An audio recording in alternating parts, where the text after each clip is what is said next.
في حدث تاريخي بشع غالباً عمرك ما سمعت عنه قبل كده، اسمه المذبحة المنسية. بيتقال عنها إنها أول إبادة جماعية في التاريخ الحديث، لكن رغم بشاعتها مفيش حد بيتكلم عنها، وعشان كده اتسمت بالاسم ده. في سنة 1904 كانت ألمانيا محتلة ناميبيا، دولة إفريقية غنية ببعض الموارد والثروات. أثناء الاحتلال بدأ الجيش الألماني يزيد في الظلم والبطش بالشعب الناميبي.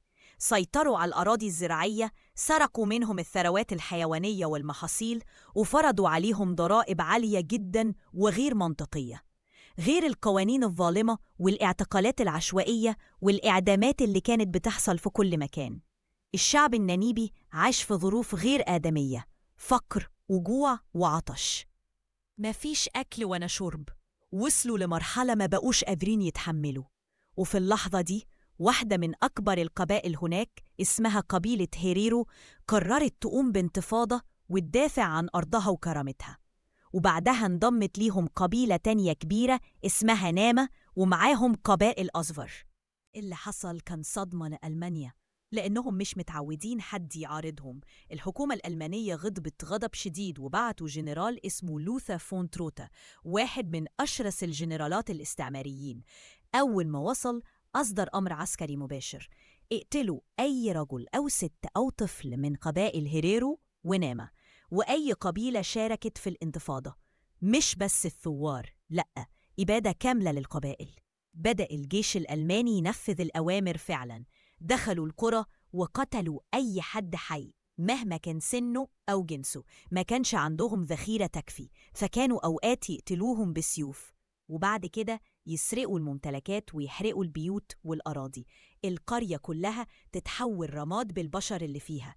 اللي كان بيهرب كانوا يسيبوه في الصحراء من غير مية ولا أكل لحد ما يموت بالجوع والعطش. وأحياناً كانوا ياخدوا الناجين يعذبوهم ويستعبدوهم، أو يبعثوهم على ألمانيا ويعملوا عليهم تجارب علمية وجنسية. كانوا بيتعاملوا معاهم كأنهم مش بشر.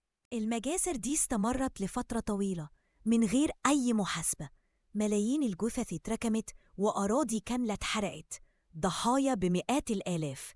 قبيلة هيريرو لوحدها فقدت 65,000 شخص. بعد 100 سنة تقريباً ألمانيا قالت إنها مسؤولة عن اللي حصل، بس بررت ده بإنه كان رد طبيعي على الانتفاضة، وإن الشعب الناميبي كان يستاهل اللي حصل له، وما اعتبروش اللي حصل إبادة جماعية. ورغم الضغوط الدولية كل اللي عملوه مساعدات بسيطة، واعترفوا ببعض الأخطاء، بس رفضوا يعترفوا بالإبادة. بس للأسف المذبحة دي ما كانتش الأسوأ في تاريخ ألمانيا. تخيل إن فيه مذبحة تانية ألمانيا قتلت فيها عدد أكبر ب85 مرة من المذبحة المنسية. مذبحة واحدة راح ضحيتها 17 مليون بني آدم في زمن الحزب النازي وهتلر. بعد ما خسرت ألمانيا الحرب العالمية الأولى حلموا يرجعوا قوة عظمى، ولما وصل الحزب النازي للحكم قرروا ينظفوا الدولة من كل عنصر ضعيف أو غريب.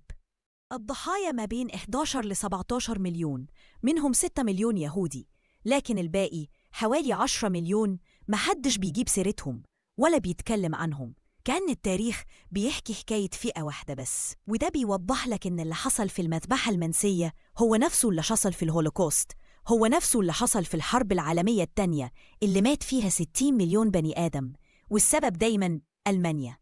بس التاريخ دايماً بيذكر اللي هم عاوزينه يتذكروا. قولوا لنا تحبوا نتكلم عن إيه في الفيديوهات الجاية، وافتكروا تدعمونا بلايك وشير، ولو دي أول مرة تشوفونا اشتركوا وفعلوا الجرس علشان توصلكم فيديوهاتنا أول بأول. أشوفكم الحلقة الجاية.